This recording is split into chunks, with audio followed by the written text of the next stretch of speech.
because I've found on my journey that anything is possible. And when we truly believe that, there is an entire world that opens up to us. And it's a wonderful place to be.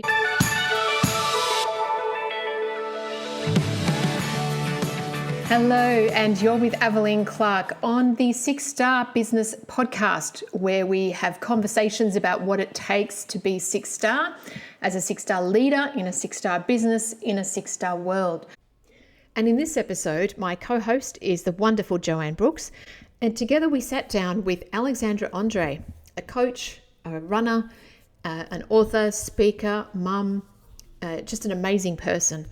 She has written this wonderful book that I read probably about 9 months ago, and I just knew I wanted to get her on the podcast. It took a while to get her here, and it was so worth it. She is inspirational.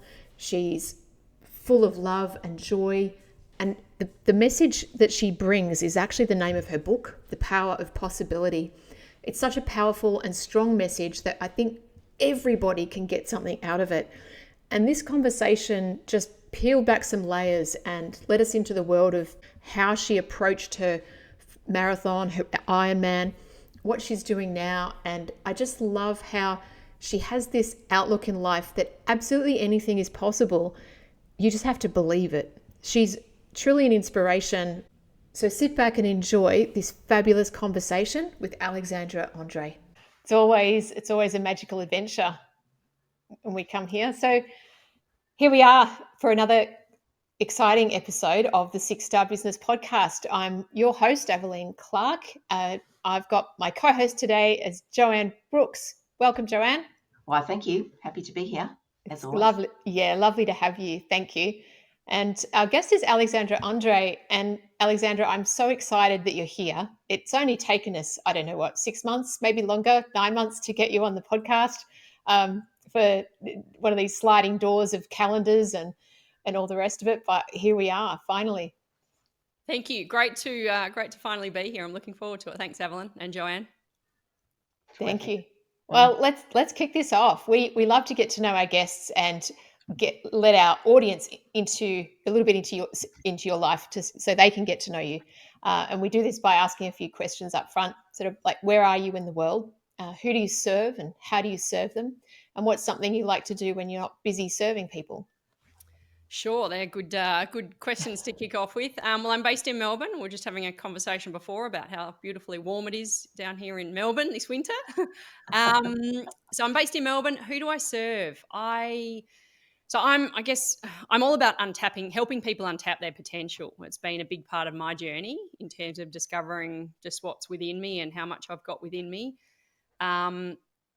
And so a big part of me, of what I do is about sharing what I've learned with others and helping them, untap their potential. Because I think we all have, so much within us. We're more capable than we could ever imagine. So I help people in different ways around that. I've written a book recently called The Power of Possibility. And so serving people, it could be sharing that book with someone and they read it and just it ignites something in them and inspires them to do a little bit more in their life. I'm a coach as well, so I do some coaching sessions. Right now I'm coaching a few people towards the Melbourne Marathon later this year because, again, part of my journey, a big part of it was taking on a marathon for the first time. So I want to help people get to their first marathon because I believe it can be very life-changing. And what was the last question? Who do I serve? How do I serve them? And what do I do when I'm not serving? Okay. I have a little boy, he's 3.5, and he keeps me really busy in an awesome way. So when I'm not sort of serving people, serving the world, I'm having fun and hopefully nurturing him and encouraging him to grow up and believe he can do anything. So that's it really. Yeah. To kick off. That's awesome, and not exactly small either. First of all, 3.5-year-olds take a lot of time and energy and effort. They do. But what you said before that about helping people untap and realize their potential, I mean, that in itself is a massive space. I'd love to learn a bit more about how you got to this place, Sure. How you figured out that this was something you could do. Yes. Great question, Evelyn. And It is. It's huge, and it's different for each of us. What ignites someone, and like the potential within all three of us here today is all very different, but different. There's so many different layers and depths to it. I think, as I sort of touched on briefly, for me, possibly the most pivotal element of that was when I ran a marathon for the first time, and it was 14 years ago. And I loved running, but had never considered running 42 Ks. But it was something that, and a friend actually encouraged me to sign up and have a go. And I decided to take that challenge. And I generally, if I take something on, I give it my all. If there's purpose to it, I give it my all and do whatever I can to get there. And I managed to get to the start line of this marathon and found my way to the finishing line, albeit completely exhausted. But I remember shaking my head for weeks after that event, just in disbelief as to what I'd done. And I think that gave me a taste of what's possible, and the fact that we can actually, there's so much within us. We can achieve anything we take on if, there's elements that you need to follow in terms of getting there. But if it matters enough and you've got the right kind of steps to take and the right guidance along the way to get there, we can achieve absolutely anything. And I've kept challenging myself ever since. I've done an Ironman and launched my own business and things like that. So I have kept taking on big goals that I didn't necessarily believe I could do and achieve, but I've found a way to. I haven't achieved every goal I've taken on, but I have taken on big goals and found just a way to live that nothing's off limits. No goal's too big to at least try. And I feel that I've really learnt something, and it's the world around me is different because of it. And I love helping others see that for themselves. And it won't be running a marathon for everyone. It could be something completely different. But I'm so passionate about it, because once people take on, challenge themselves and just see for themselves what they're capable of, it lights something up within them that you just can't really explain, but it's absolutely magic. So I feel so privileged to be able to help people on that journey and ignite something within them. When you were speaking and you were going, well, I did the marathon, and I was shaking my head in the weeks after, and then later on I did an Ironman. Now, for those of listeners who don't know what these events are, can you explain, because it'd be good to also understand the difference between them and what's actually required to not only prepare but compete and cross over the finish line in one of these events? Sure. Yep. Good question. And there's a bit in the middle between those two events as well. Quite a journey I went on. But so marathon's 42.195 kilometers, and the 0.195 is a very important part of it, because at the end of a marathon, 195 meters feels like a long way. So marathon 42.195 Ks. An Ironman is a triathlon, so it's a 3-discipline event. So it starts with a swim. It's a 3.8K swim, followed by 180 kilometers on the bike. And then it finishes with a marathon, 42.195 kilometers. And the Ironman is widely considered the toughest one-day sporting event in the world. It's a big one. And you have to finish within a 17-hour cutoff to be able to cross the finishing line and earn your medal. So that was the marathon. After I ran that first marathon, I think one of two things can happen with people that have run a marathon. They either say, never again, one and done, that's it. Or you can get a bit of a hunger and a thirst for more. And I had that hunger and thirst for more because I wanted to feel that feeling again, in terms of that sense of achievement and possibility as well. I then tried to run a second marathon for about 4 or 5 years, kept injuring myself. I wasn't listening to my body. I wasn't having enough recovery time. I was, in hindsight, doing it all sort of wrong. And I had to actually completely let go of running another marathon. And I went on this really a holistic journey around listening to my body, not being attached to an outcome, taking a holistic approach in terms of mental, emotional, spiritual, and physical sort of elements that can play out in our goals. And I then found myself having another conversation with another friend. I've got these interesting friends in my life about doing an Ironman, and he put it to me around doing an Ironman, and then suddenly everyone kept suggesting it. And I think at times in our lives these seeds are planted for us, and we either kind of grasp them and run with them, or we ignore them, and neither's right or wrong. But I'm the sort of person with a bit of a rubber arm and I guess also a little bit of curiosity in terms of, well, what if I could? What if I could do that?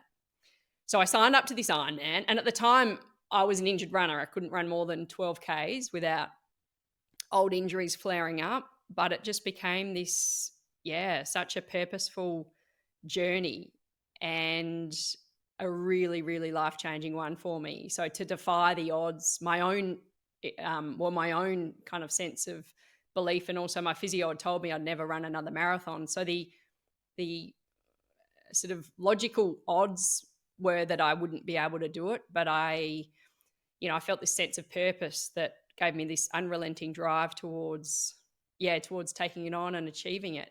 And I dedicated it to a really good friend of mine who'd sadly passed away along the journey, and that helped give me the perspective that life is short and we've got nothing to lose in taking on these big goals. So the sense of purpose I felt towards doing it, that drove me more than anything.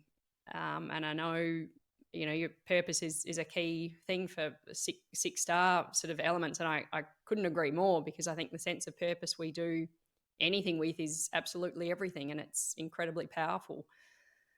So long answer to the question, but that's a marathon, that's an Ironman. And I went on a journey between them, and that journey of injuries helped me find another way, and a way that was actually a far more powerful way to let go of any attachment to achieving another marathon. I actually achieved far more and did it with a more holistic approach, a gentler way on my body and all the rest of it. So it was quite incredible, which has made me even more passionate about sharing what I've learnt with others. I made a note that you made a comment that you made a focus of not attaching to the outcome, and yet we often speak about having goals and looking to achieve them. So I'd love to hear the context of that, if you would, because for me, from my perspective as a business owner, I'm always looking at goals and looking to strive to achieve them. So I'd really love to see the context of that. Yeah, sure. That's a great question, Joanne. And it's easier said than done. I'll kick off with that. But I think having goals are really having them to give us something to aim for and strive towards, and a direction to head in, and aim absolutely as high as you can. Absolutely. But there's a difference there between attaching to that outcome and that having to be the outcome that deems success. And when you attach to it, I feel that it places a lot of pressure, unnecessary pressure on you. So if you can use a goal to strive towards and aim for, but not attach to that being the only possible outcome, I think it frees you to actually perform at your best. So let's take the analogy of a marathon. I mean, a lot of people just run a marathon for a time. So if they don't beat their last time, they didn't do well. I see it all the time. And, but if people relax themselves to, well, I'm just going to give it my absolute best. And yes, I'd love to aim for that time or better, but don't write the day off by believing it was a failure for not achieving that. I think it causes unnecessary pressure and stress on us, and we're not then able to perform at our best. So I think using those goals for something to aim for and strive towards, but not attaching to that being the only possible outcome. I think it's a slight difference, but I think once you feel into it and play with it, I think you can discern the difference and use those goals in a positive, powerful way versus a negative, pressured, unhelpful way. Yeah. And I also heard you were speaking about one of the marathons that you did, or the Ironman, forgive me if I got this wrong, but you connected it to the loss of somebody. So there was a bigger purpose here. So I'm thinking that that's the extension of what you're talking about, right? Yeah, absolutely. The why you're doing it. Are you doing it just for a time, or are you doing it exactly for a bigger purpose than just a time and a medal or a place? Or are you doing it for, yeah, a purpose bigger than you, a greater good, really? And once you can, exactly, if you can kind of be in that place and channel into that energy of it, it's, yeah, it's incredible. So I'm absolutely loving this. What was the difference then between you doing the Ironman with that purpose and the first marathon? Did you have a bigger purpose when you went to do the marathon, or was it just simply, I want to do a marathon? No, yeah, that is a brilliant question, Evelyn. One I haven't been asked before, but I love it. So that first marathon was really curiosity, naivety, something I've never done before. I never thought I'd do. Let's give it a go and see what happens. You know, it was 14 years ago. I didn't know any different. I don't know what I know now. So really that it wasn't a deep sense of purpose by any means, but it was just I think it was curiosity and naivety a little bit as to, I wonder if I could do it. I'll just give it a shot and see. But in hindsight, that took me on the journey. I owe so much to that marathon, so much to that friend that I listened to and kind of took the bait around taking it on, because that set me on the path that I then went on. So yeah, it was a very different reason for doing it and journey I had in terms of training and the event, but it helped me, get this taste of anything being possible. But then the sense of purpose I felt doing the Ironman, I really can't describe it. It was, you have to do a lot of training for. One of the questions you asked earlier was what does it take to get there?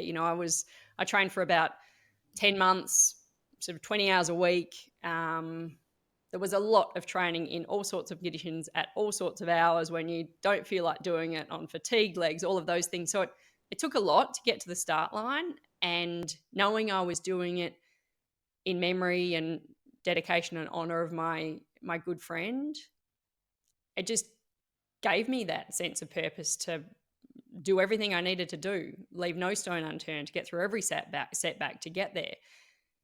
So yeah, that deep sense of purpose was actually something I'd never felt before. I've since had a little boy, and the sense of purpose you feel in terms of doing everything you possibly can for your kids, that's another level again. But yeah, they were very different experiences that I went through for both of those. And they were just different. But the level of depth I reached doing that Ironman was phenomenal.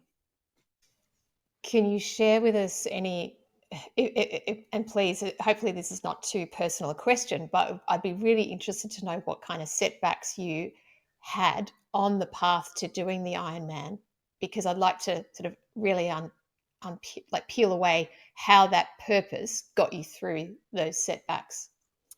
Yeah, sure. I had lots of setbacks, actually. And as I said, I started as an injured runner, so I had to be really mindful of, and those injuries I had, prior to taking on the Ironman, I had 3 stress fractures in my tibia, so that you're essentially almost breaking your bones from running. I had Achilles issues going on. I had ITB, which is the band on your knee. That's a really common running injury. So I had lots of injuries. So I had to be really mindful of those injuries to not, to not inflame anything to get to that start line. And that's the key thing about those events, is the first goal, you've got to get to the start line. And a lot of people don't get there. It can take a lot just to get there. You might just give up the training, or you might injure yourself in the process, and not make it to the start line. So the setbacks I had was only about 3 months out. I had a foot injury that had really inflamed, and I was having really proactive physio treatments, weekly, fortnightly, and massages and things like that.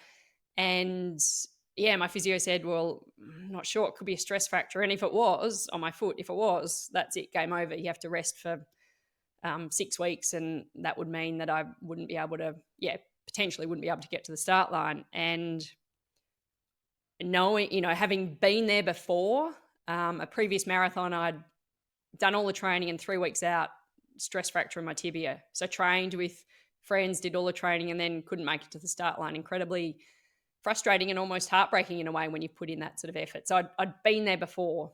But yeah, this foot injury, a few months out, I had to book in for scans at a hospital, and there was wait lists. And I remember ringing all these different hospitals in Melbourne to try, and I didn't want to wait for weeks before I could get a scan to know the verdict.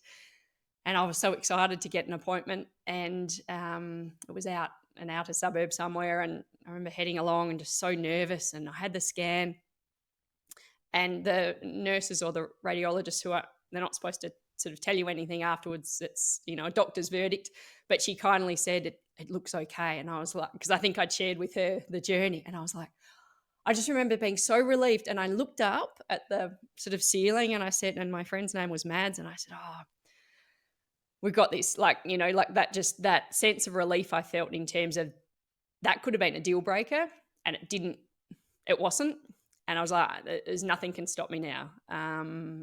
I will just be a bit more mindful. You don't want to be too cautious with your body, but just more mindful of just holding back if something just doesn't feel right. So that was a setback that was quite stressful, but it still didn't just go away, but it just meant that it wasn't a major issue. What else did I have? I had major nutrition issues. Every ride I went on, I'd end up with a stitch. And that can be a major problem during a triathlon, because you need to put a lot of nutrition in to fuel your body to get to the finishing line, especially when my Ironman took me 12 hours. So you're out all day exercising. You need, to fuel it right. And with a stitch, you can't it's hard to put more water, hydrolyte, and food in. So nutrition was a big one, but I worked on that with a nutritionalist and also kinesiologist. I do a lot of kinesiology balances to kind of read and listen to my body and work out what it needs and what it needs to clear some of those things. So those setbacks were actually all real gifts, because I took them as information and learnings, really, a lot of the ones from my body, as to what else do I need to do to get to race day. So they're all, I took those setbacks as gifts. And actually the other one, which if we're don't want to get too personal, this is quite personal, but it was a week before, I think it was about 3 weeks, but no, this isn't the really personal one. I'll get to that next. But I think it was about 3 weeks before for race day, Ironman race day, I was we'd done some training down at Frank's, and I was lifting my bike up onto the top of my car to rack it, and I just twinged my shoulder somehow. So I'd done all a big training session, twinged my shoulder. I was like, oh, that's not great. Went to my physio. Yeah, don't swim before race day because we don't want to aggravate it. I was like, okay. So there was a shoulder issue. And then a week before, I got this annoying little ingrown hair in a spot that was going to rub on my bike seat when I was sitting in my bike seat. And the ride took me 6 hours, 21 minutes. So when you're on your bike for 6 hours and there's a little annoying welt with every pedal you do on your, it was on my bottom area.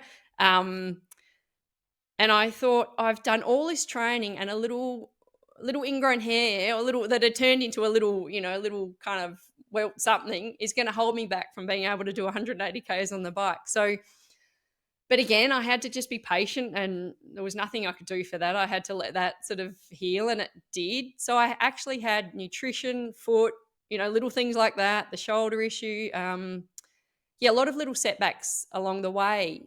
But come race day, it all came together. So I chose not to let those setbacks just completely derail me. And they were hard. Some of them were hard. Some of them were hard to get through, but I managed to get through them somehow. And I think that's where that sense of purpose comes into it, because you don't just give up. You go, okay, this is happening. What can I do about it? And you work through it, and you somehow find a way.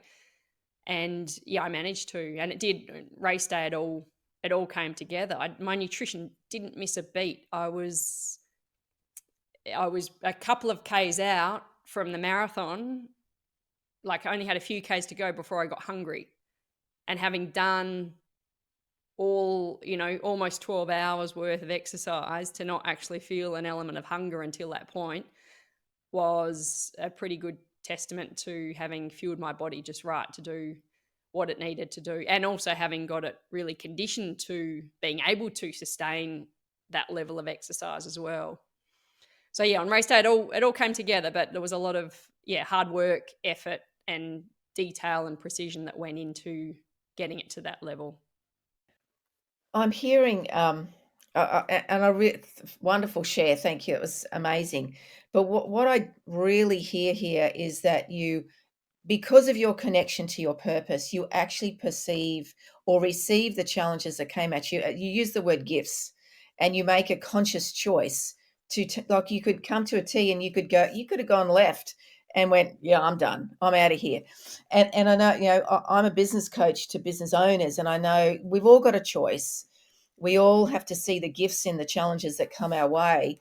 So am I right in assuming that this is something that you help the people that you coach to get into marathons or Ironman events? That how do you get them through when they get to that T intersection, and then they can make a conscious decision, go, yeah, no. And the fact that they've got you as a coach would suggest that they're looking to do something differently. But I'd just like to, if you can share a bit of how that flows for you in that coaching situation. Yeah, sure. Yeah, that's another great question, Joanne. I think the first thing is just appreciating that setbacks are part of any journey, and possibly the bigger the journey and the bigger the goal, they're going to be there, and maybe they're going to make the achievement of it more worthwhile. So just acknowledging stuff's going to happen. You're going to have highs and lows, and things get in the way. That's just a part of life and our journeys. So I think that's the first thing. I think the second thing I would say is honoring how that setback makes you feel. So not be in denial around a little setback actually causing some sort of pain or whatever it may be. Actually just acknowledging that and sitting with it and feeling into it. I think that's another important part of it. And then the more empowering aspect of looking at it is to see what's the gift in this setback. And sometimes it's hard to see, like depending on what it is. It could be years down the track before you realize that was a gift. Like I was sort of almost made redundant really from my job after Ironman, but that was hard. But that was such a gift because it helped me go down a path of launching my own business and being here today and having a conversation with the two of you. So there's no way I saw that as a gift at the time, but I do now. That was such a blessing. So I think trying to see the gift in it. So what good has come from this? On the surface, it's a setback, but what have I learned and how have I grown in ways that I might not have otherwise? And I think it's so much more empowering to know that there's a saying I've come across. I can't remember who said it, but it's about life doesn't happen to us; it happens for us. And I think that's so powerful, so true, and so much, so more the mindset and perspective that gives. It just feels really, really good too. So yeah, seeing a gift, and maybe it's even if you can't find a deep gift in it, maybe it's a bit of curiosity.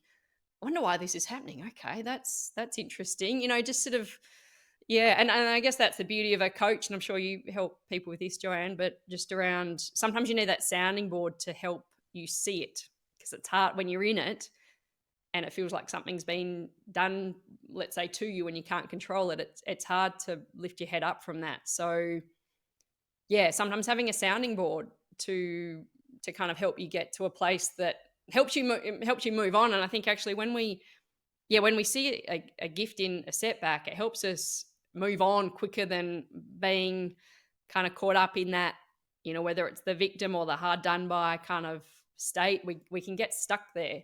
But if we realize, wow, there's a gift here, I'm going to run with that and move on. I think it's a better approach to take. Yeah. Oh, that's just so empowering to hear you talk about this. I've got a friend who's older. He's probably retiring age, but he still works madly. And he speaks about this as having perspective. It's like taking that 30,000 foot view. And when you're in a setback, it's very hard to pull yourself out and get that 30,000 foot view. And that's where having that other person is. And for me, I'll share, my dad actually lives next door to me. He's a great support for me with my twin boys.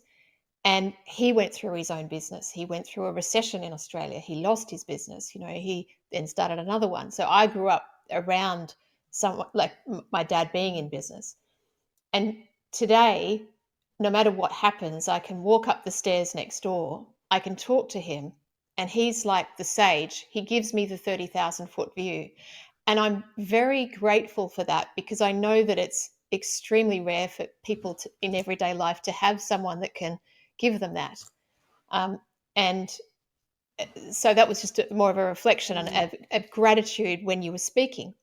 And then I would like to ask you, who helped you through the last 14 years?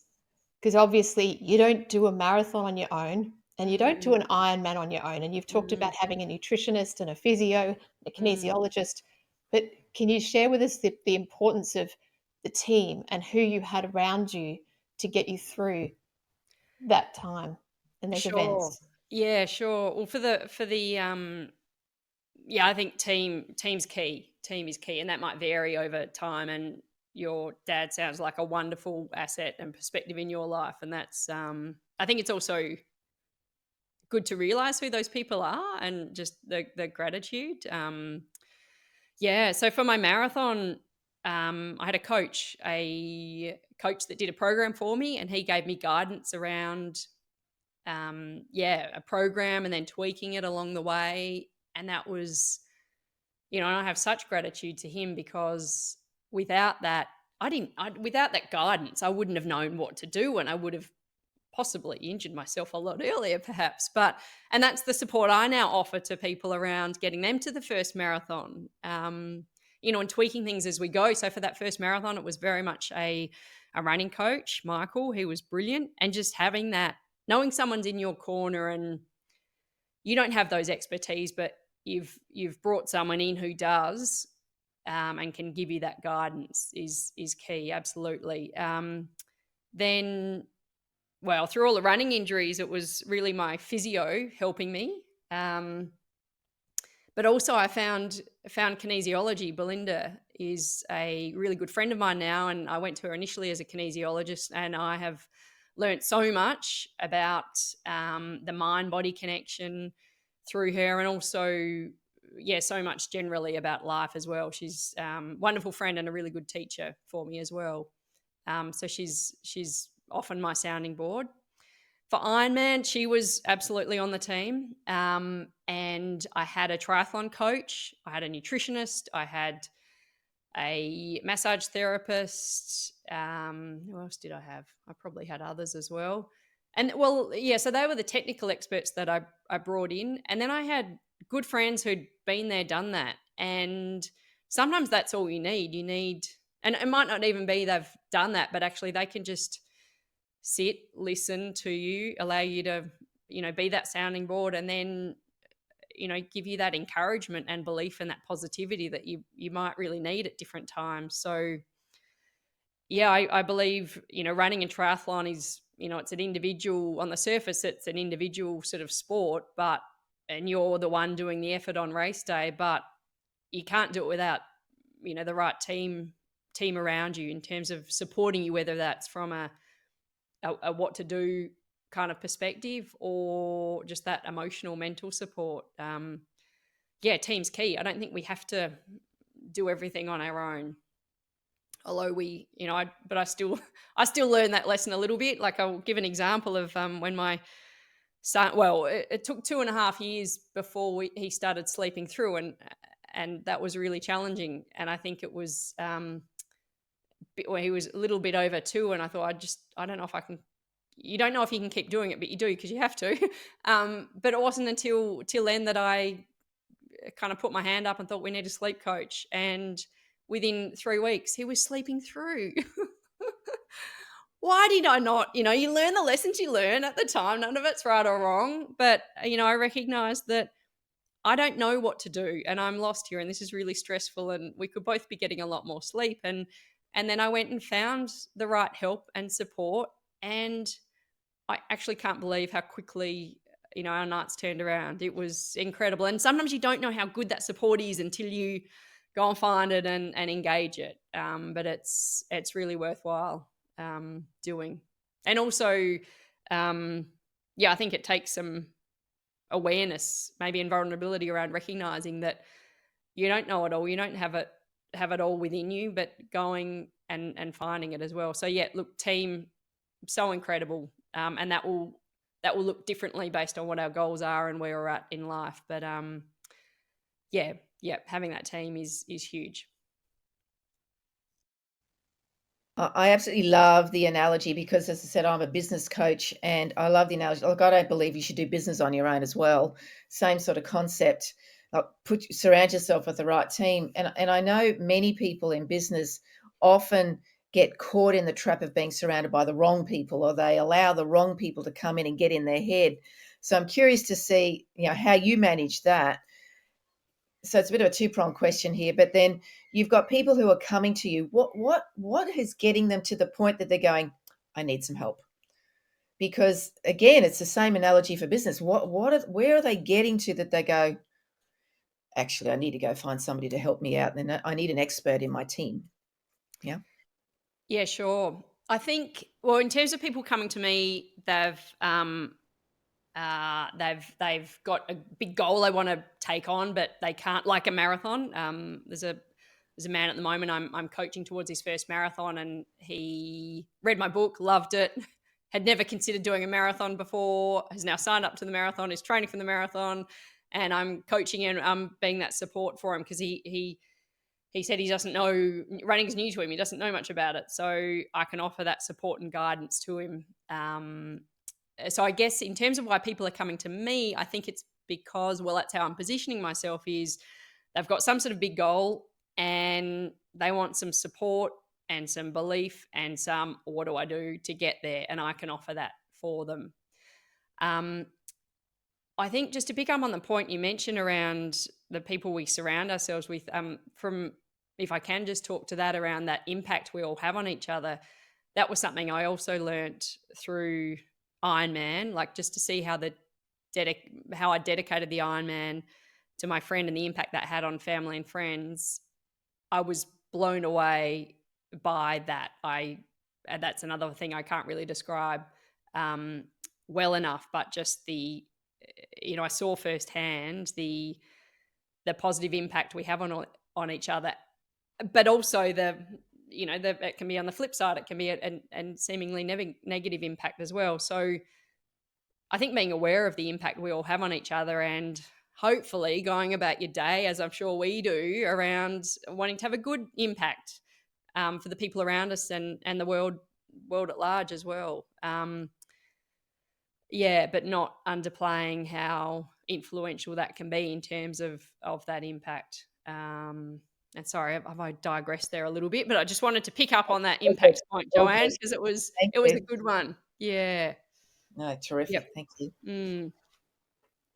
I wanted to know about the advice that you might have heard, or the stories, or the little comments from other people that went against your goal that might have derailed you. How did you deal with that, as you were working towards, say, the Ironman? Sure. Well, I guess my physio, before I signed up to Ironman, told me I'd never do another marathon, and that didn't feel good because I secretly believed I would do one, hoped I would do one at some point. So I think that had an impact on me, a little bit disheartening. But she was there for me. She was just being a realist. She was probably quite, she was quite right. But I was happy to defy what that advice was and do more than that. I think the other thing I get a bit antsy about is like with the program and the training, is the one size fits all. It doesn't. We're all different. How much training we need to do and what that looks like is different. And that's where I went on such a journey, and I continue to go on a journey around that holistic approach and listening to my body. Okay, what do you want today, body? Do you want to run 5Ks or 2Ks or 20Ks? Actually, just our bodies have such wisdom within them, and if we can learn to listen to them and not be, totally in our mind, it's amazing what we can achieve. So I think seems to be a general assumption out there that we need to do certain things. There's a training program. We must stick to that training program. That's an awesome, I think, guide. But actually, the more powerful guide is tuning into our body and allowing us to adjust based on what our needs are that day. So that's a bit of for me, allowing the flexibility to flex what the plan is based on where you're at and what your body needs. I think that's also a big one. What else went against? I think that was, I think it was just, and I continued to go on that journey, but go deeper and deeper into trusting my body and what I'm feeling, and that intuition as well. And that's a journey we have to go on ourselves if we want to.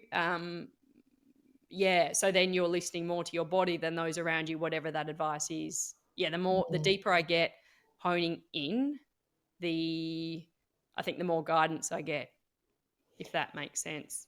So absolutely. What I'm hearing is that you trusted in your inner knowing, regardless of what was said external to you. Yeah. Yeah, You that's right. A real toughness or a strength of yourself.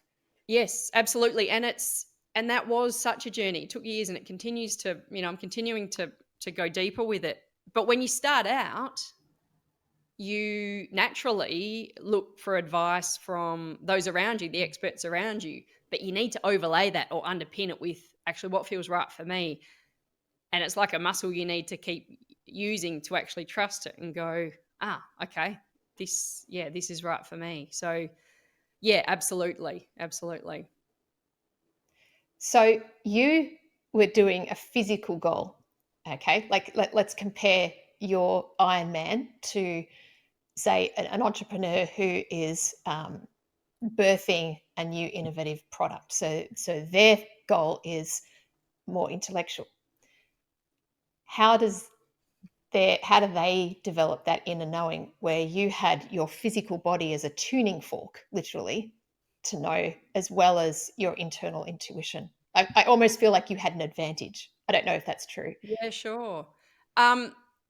It's possibly a clearer feeling given the physicality of it, but I kind of think everything's a bit blended now. Like I took that, and mine was on the surface a physical goal, but the mental, emotional, spiritual, I use those elements to to help to feed into it. Like my mind, that got me to the finishing line. I had affirmations, I had my mental strength I'd developed was a huge attribute and asset to what I achieved as well. And even the emotions, honoring the emotions I was feeling and allowing to be an emotional journey for me. And then also the spiritual side of things, connecting to a higher sort of sense of purpose and things. So yeah, that's, for me, that's a big part. Not just siloing those things. So, and that first marathon, it was pretty much all physical with some mental. And then I went in this journey that actually allowed those other things to come in and contribute as well. So I think for business, absolutely, on the surface, it appears, intellectual sort of thing, but we all have that gut and that intuition and that feeling as to, oh, this feels right, this doesn't feel right. They gave me a funny vibe. What was that about? So I think even in business, like allowing that holistic approach, and even the physical, how we're feeling physically, if we're, feeling good about, where we're at, if we've got energy for the day, that impacts how we're going to play out in meetings. Our mindset, that's huge in business. Well, obviously, the intellectual side of things, but also just the emotional aspect as well. So yeah, I think we can all tune in, and I think those 4 areas play a part in the overall picture, and remembering that, even though they might not be the typical business is typically mentally mental. Sport is typically physical, but actually there's other stuff that you can do to increase your chances of success and a depth of experience as well. So what I'm hearing on that is, you've obviously created a tool that gets you from start to a finish line at whatever goal you've got. But again, I think, to use Evelyn's words, I think you've almost got a bit of a competitive advantage, because I would suspect you use the same tools to build your business, because you're in business today, right? Would I be right in assuming that? Yeah, absolutely. And actually that's I think on that we can all take from that though, because there's so many different areas in life, and I think we've possibly all learnt certain things in different areas. For me, I've learnt so much from sport and running, and I apply that to business and to home life. But there'll be things that that we've all learnt, whether it's sport or something else. It might be someone's learnt in a business sense, and that can overflow to another area of life. Sometimes we do what we do and we keep it in a silo, but actually if we can allow those learnings to apply and transfer to other areas in our life, I think that's that's so beneficial as well. I know for me, I'm in a new journey of going to gym regularly and all those sort of things. And I had an epiphany the other day, in that I realized I needed to get out of my head so I could actually continue to finish the round that we were doing. And when I realized I needed to do that, I actually found I was doing better each time I went. And I went, why didn't I think about that sooner? I talk about that all the time in business, right? It's so I did the other way. Yeah, perfect. So you've learnt that in business, you help others with that, and then you've applied that to the sport. Yeah, perfect. But Yeah, it's the I felt a application little of bit. Yes. Yeah, it's remembering to apply it, or just even appreciating and valuing what you've learnt in one Relevant. area of life. Yep, Yeah, and taking it into the other area of life. Yep. yeah. Yeah, that's good. I thought you were gonna say your epiphany was running a marathon, Joanne. Oh God, no, not yet. No, no. I turn 60 tomorrow. I think I will pace myself just quietly. Well, Yeah, well, you know who to look up when you do sign up. I I absolutely do. Yes. I had a wonderful lady reach out to me the other day who'd read my book. She's 70. She's been an elite runner in her life, and she now, after reading she planned to do some triathlons, small triathlons, and she said after reading my book, she wants to do an Ironman. Amazing. How amazing. She's 70. So No, it's not too late. I get that, yeah, but I she have a said, journey to go.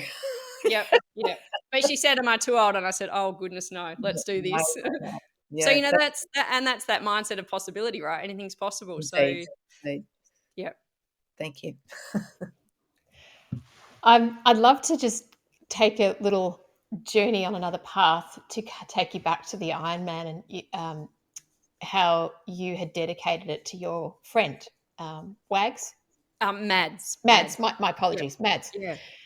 And what struck me earlier when you were talking about it was, my gosh, this is a 6-star story, because you combined a purpose with love to create an impact. And I don't know that you probably, and I'd love to know from you, was it was dedicating it to him, what was the impact you wanted to make? Was it just to finish? Did you want to show others they could do the same? What was that impact that you were hoping to make? Well, you know what? I didn't want to have any impact. The journey unfolded. I signed up. He was sick at the time, and that was a trigger to me. I thought, oh, maybe I will one day. And he got sick, and I thought, no, I won't make it one day. I'll make it now. I'll sign up now and do it this year or the next year. So, and then on the journey, he really sadly, tragically passed away. And it was then that I chose to dedicate it to him. And that gave me such a sense of drive and motivation, as I've spoken about. And then it was only on the journey and really afterwards, reflecting on it, that the feeling of impact came through. I didn't set about trying to have an impact. I took on this big goal. It just felt right. It became really purposeful along that journey. And it was doing what I did and raising money and raising awareness and just naturally having so many people followed my journey and supported me. And the impact, it wasn't just a one-way impact, it's a two-way thing. The impact literally hundreds of people had on me in terms of supporting my journey, that propelled me onwards as well and gave me so much strength and energy. And then it was the impact on the day of the race and afterwards that I was blown away by. So it was you, and you're spot on, Evelyn, the purpose, love, and impact. It does tick those three boxes, but it was, I never set about, with an intention of that being what it would be. It just unfolded naturally along the course of the journey. And I think that probably speaks volumes for how key and valuable those three elements are. And it was then seeing that impact and feeling that impact that I wanted to have more impact in the world. And I wanted to do that by sharing what I've learned in the hope that it helps others live more of their story and untap more of their potential for the impact they can have in the world too. It sounds to me like you had the purpose and then the love was there, as in love for your friend, love for what you were doing and for the cause. You raised awareness and money. And I wondered what your thoughts are around, if someone has a purpose and they combine that with the love for whatever it is that they're doing, are they naturally going to achieve an impact even if they're not focused on the impact? Quite possibly, absolutely, quite possibly. That love and joy for whatever it is they're doing, they'll have some sort of impact. I think they can't not. I think if you go about, I think that's the right order of it. I think if you go about wanting to have an impact, but there's a lack of purpose and no joy for what you're doing, I don't know what sort of impact that will be. But yeah, I think it's got to be, it's got to come from that place, absolutely. And we've all been around and you see people that they just love what they're doing. They're just doing it for the joy of it. And you can't help but be impacted by that or wrapped up in that, or that rubs off on you. Like that's just, an amazing kind of sense of energy. Yeah, absolutely. And I don't think I think we can aim to have a good impact, but it's really out of our control. We can't determine the impact we have. That's really up to the recipients of it, isn't it? I guess. So I don't think that can be first and foremost, but coming from that sense of purpose and love and joy, and the impact will be what it is. Yeah. I think from my experience, purpose, love, you have a goal of what you want to achieve, but invariably it's post it, you have that revelation, because then you get the feedback, then you get the conversation of the impact that your goals and your purpose and your love has had on those people. Then you go, oh wow. And something I learned long time ago as a business owner and had staff, which speaks to this, is be really mindful that people are watching and observing and taking on board what you're doing. And so you need to come at it with purpose and love and goals, with unconsciously or consciously know that there's going to be an impact. So be aware, as you say, Alexandra, that the actual impact you just won't, you may not know for years, or you may know next week, right? Yeah. Or you might never know. We've possibly all got people in our people that we've crossed paths with that we've never told them the impact we've had. Possibly it's been a stranger we've never seen twice, but they've had an amazing impact on us in some way. Yeah. You're not always going to get. Sometimes you'll get that feedback, but not always. But yeah, it's a phenomena that's out there and happening naturally, isn't it? Yeah, for sure. And what you're saying about the strangers, I mean, when we hear people's stories, for me, when someone comes from a place of purpose and they combine it with that love, that joy, that's the magnetizing factor. That's when we get attracted and go, wow, this is coming from a place that's not here. It's coming from a place in here. And I believe that's how we actually naturally connect as human beings. And that's what I think authentically or organically, how we want to connect. So if I was to have heard your story about when you were doing the Ironman, there's no doubt I would have been moved. I mean, I've read your book, and I think when I read it and I reached out to you, I cried. I was just like, with you right to the end of that. That was a, can't put it down kind of book. And I was completely blown away with the level of purpose and drive that you had. But clearly, and from this conversation, it's so obvious that that purpose was so big. It did propel you, it pulled you along. And people get attracted to that purpose. They want to have something to believe in. And that comes from, this inner part. And that's what you've talked about so much today. Yeah, absolutely. I couldn't agree more, Evelyn. And I think that's, I guess we connect at our core, don't we? And if it's a mind conversation, there's no true connection there. Whereas if it's that really heart-based, connection, I think that comes from if a sense of purpose is really felt within you,